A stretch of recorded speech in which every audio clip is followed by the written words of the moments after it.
A jury has put forward 21 recommendations following a coroner's inquest into the death of a teenager who was in the care of a provincial boarding school that's faced troubling allegations.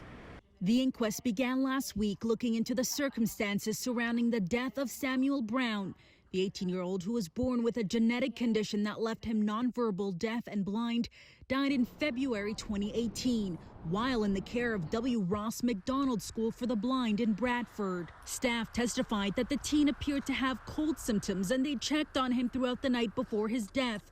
Then at 6 a.m. when he was about to get his diaper changed, staff noticed he wasn't breathing.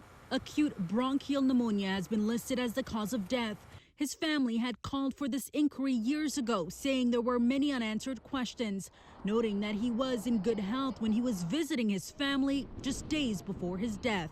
Samuel died in order to get more protections for special needs children in Ontario. The jury made recommendations to prevent further deaths, nearly half, 10 directed at the Ministry of Education's provincial and demonstration school branch, including to review the availability of overnight medical resources provided to lodging schools and ensure students get timely access to care, provide mandatory annual training for staff to identify potential early symptoms of aspiration pneumonia and other potential serious illnesses common among people with intellectual and developmental disabilities. Put a system in place to ensure overnight bed checks are being completed, for example, cameras or barcode scanning in the rooms.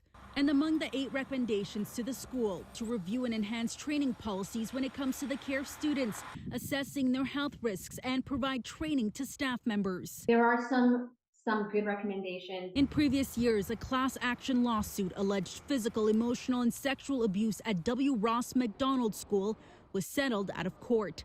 The family's lawyer, Saran Gabrasalase, hopes the recommendations are followed closely. It is important that they get implemented in order to have more protections for the other children and the students who are still there. In a statement to CityNews, the Ministry of Education says, quote, "A student's death is a tragedy that should not happen. We will be using the inquest recommendations to build upon our work to improve the PDSB school system to keep students safe and ensure this does not happen again."